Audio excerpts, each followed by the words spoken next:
Hi everybody, welcome back to the podcast for this very special Investing in Scotland episode. And in the spirit of that, I'm joined by a real life Scot in Caroline Claydon and an honorary Scot in Ryan Rogers. How are you guys doing? All good. Excellent, Good. Thank you. Good to see you both. Thank you for joining me because I'm going to be very much guided by you two on this one. But we've got quite a strong Scottish contingent, both within our own team, but also I think within our students and our listeners as well. So it made sense, I think, to think specifically about the Scottish market and what makes it attractive, what makes it challenging, and maybe we can go through some of the recent changes as well. Does that sound good? Sounds good. Why don't we start with the positives then? So what are some of the things that make Scotland attractive from an investment point of view? Apart from the Scottish people, obviously. And the sunshine and the weather, yeah. Oh yeah, the glorious sunshine.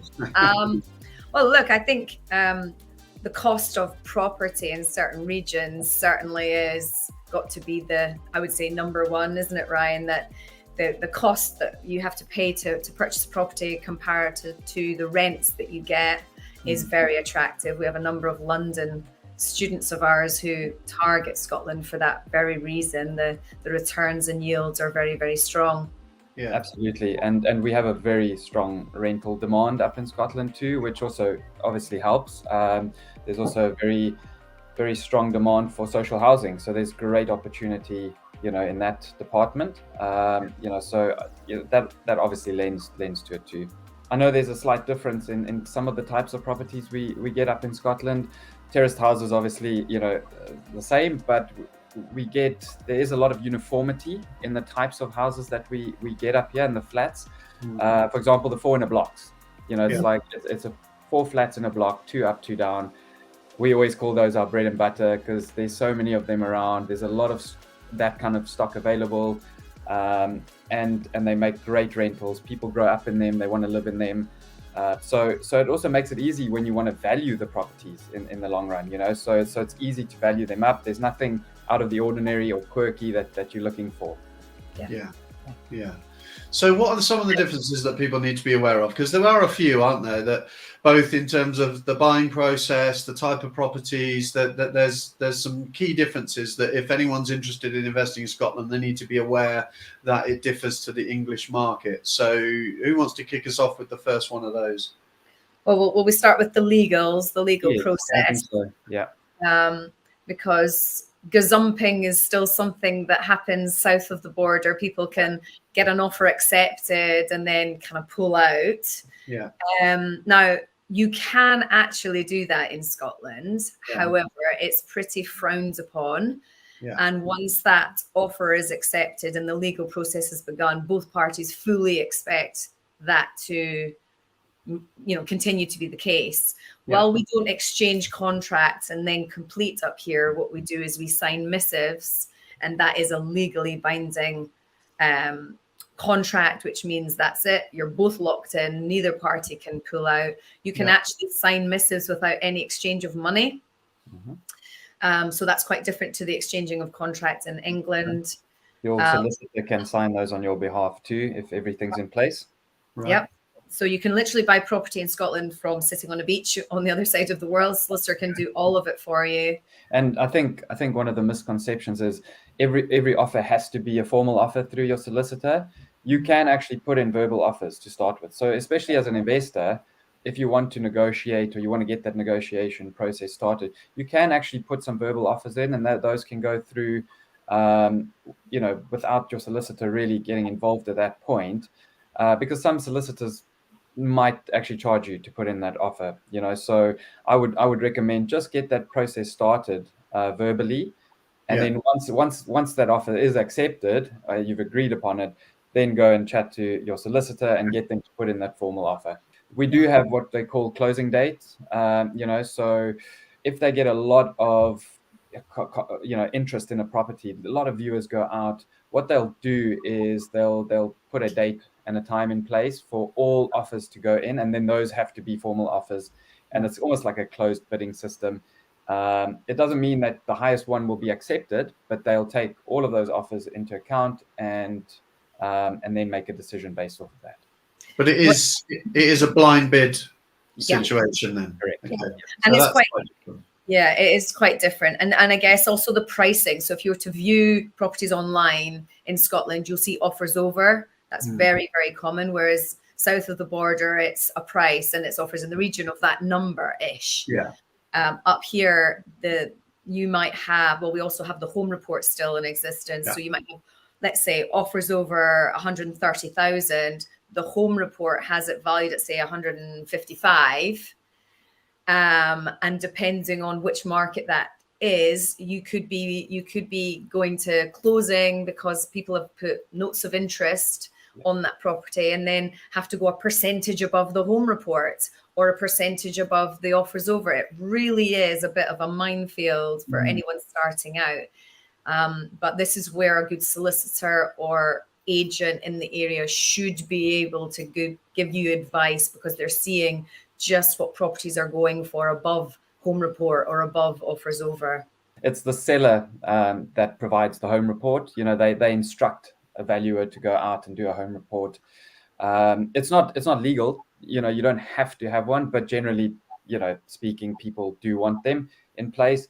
You're looking about £350 to £450 for a home report. On the kind of properties that we're basically looking at.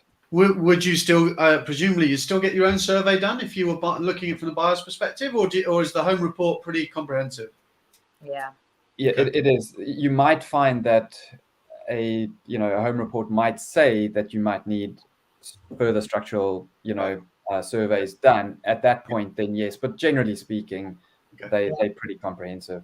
Yeah, home report's enough, but then if you're using lending, you'd have to get the survey. The lender wants the survey anyway, so it's okay. So what about some of the fees involved in buying them? Because I mean, there's kind of comparables. They're just called different things, right? So we've got stamp duty, and we have the sort of additional homes rate for stamp duty, which I think is it the additional home supplement. I think it's called just LBTT.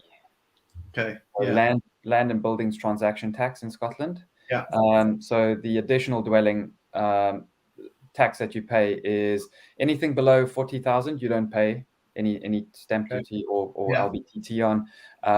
Above 40 to 145,000, you pay 4%, and then then it goes up in stages. I think 145 to 250,000, you pay 6%. That's kind of normally those two brackets that we'll generally play in. Buy to let, obviously the lower end of the scale. Yeah.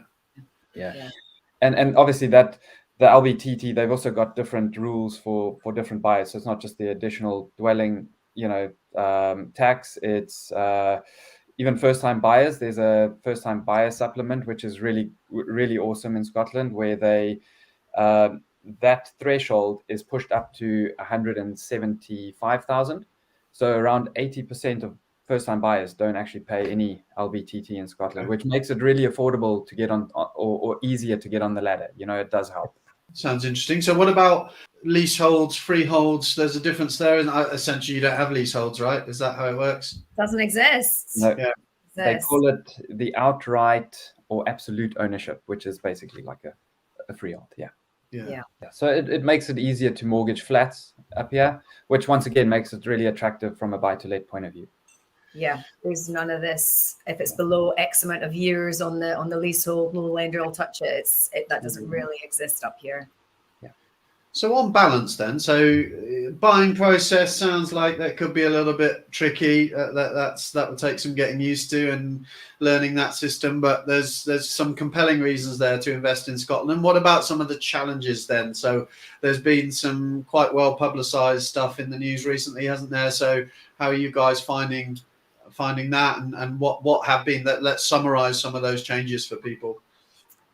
I think one of the things, and this could be looked at as a positive too, is you have to be registered as a landlord in Scotland. Okay, so you have to, it's landregistrationscotland.gov.uk website. You go on there, you register with the local authority that your property is based in. So let's say you've bought in Glasgow, North Lanarkshire and South Ayrshire, you will have to register as a landlord in all three of those areas. our most recent one was about £48. That was for a new one. Any additional properties that you then buy within that local authority, you'll get a discount on the registrations on those. And those are valid for 3 years. If you don't register, it's actually deemed a criminal offence. Okay. And you can be fined up to £50,000, and you can be disqualified from any all the local authorities for up to 5 years. So it is something you need to do. And like I said, it can be seen as a positive because you are getting rid of rogue landlords, So I think that is quite a positive thing. I don't know about you, Caroline. I think it is good. It's a way of, I guess, the council's just controlling the quality of stock that's on the marketplace. Yes, the admin behind it is an absolute pain in the butt. Like, that would be a negative because your landlord registration number is about 25 digits long. So you're never remembering that, and you're trying to log in. It's not the easiest of systems. But I think the positive is it's keeping the market nice and clean and tidy with good operators as landlords up here. At the moment, the Scottish government have imposed that we are unable to increase rent or, in fact, more worryingly, evict tenants. Yeah. Now, while I understand where that is coming from to protect people who might be vulnerable or subjected to the nasty landlords out there, it is very short-sighted, and it does stifle the marketplace. And again, I guess I could look at this two sides. While that is frustrating, actually, it's going to put off more people to invest here. It's going to put people off being a landlord here, which then opens up the market for more stock for us. So I guess that's the way that I have to kind of look at it, because while it's ridiculous, you can't evict a tenant, and a tenant could quite simply just turn around and stop paying rent, and you can do nothing about it, which is, of course, the extreme worst case scenario. People are going to get stung potentially by that, and then they're just going to be like, sell up, get the hell out, and move on. And I don't want to do that anymore. So presumably the assumption is that the tenants are going to be facing utility bills that will double, triple, quadruple, whatever. So there's a fix on the rent so that they're not getting it from both directions, I guess. Yeah. Okay. Yeah, but that does make it a slightly dicey proposition for an investor, doesn't it? Yeah, well, it just exposes you, doesn't it? It's just a little bit of exposure. But again, we teach our students to diversify. And this is probably a very strong reason why Ryan and I both invest south of the border. I mean, there's many, many reasons, because there's some strategies that actually just don't lend themselves particularly well to the Scottish market.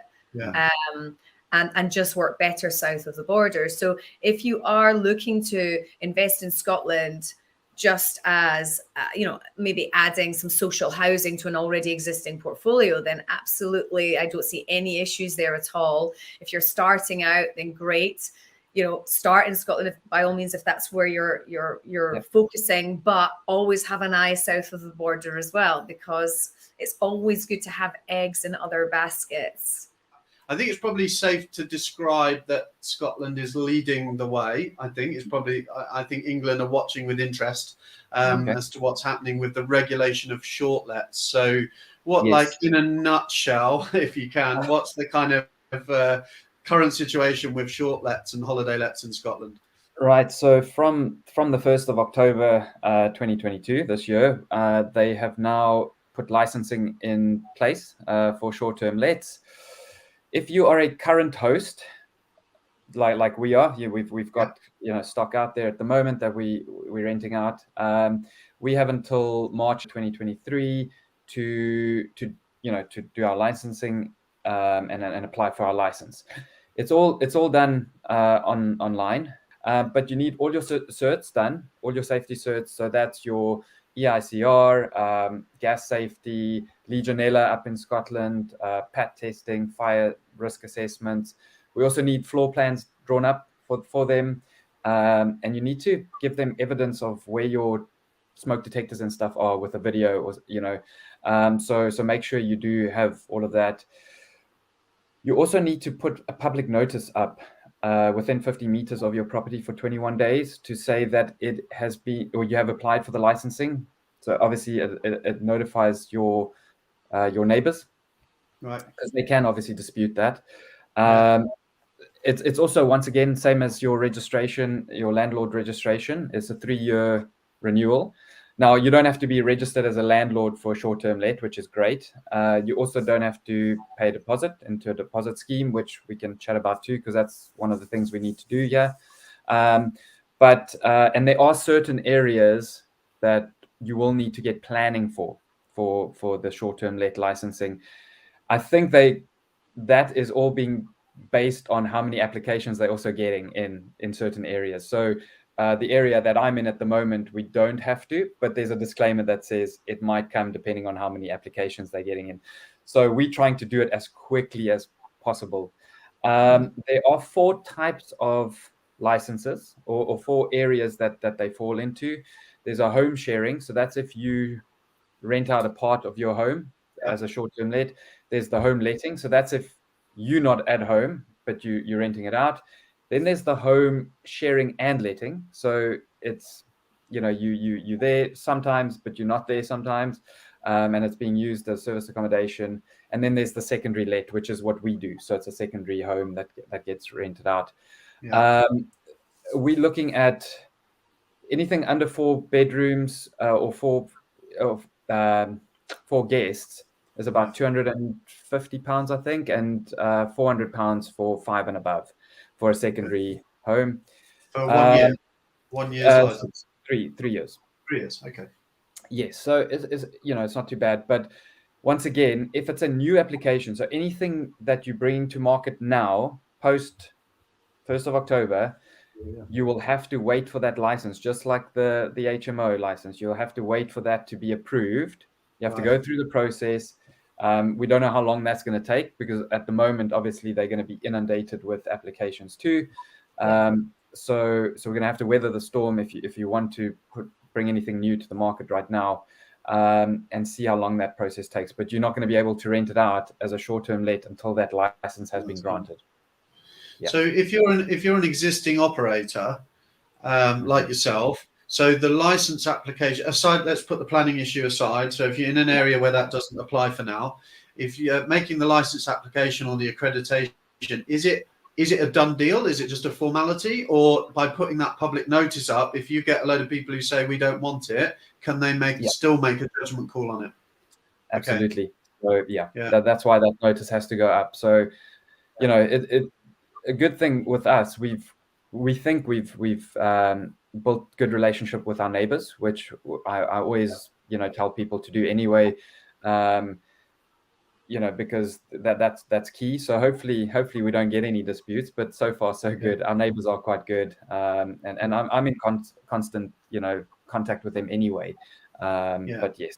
Awesome. Well, I don't know whether we've made Scotland seem attractive or unattractive from an investment point of view, but to be honest, that was not the intention anyway. It's to make sure people are informed and they've got the information they need to make a judgment call. And I think we've covered that off nicely. So thank you so much for your time, guys.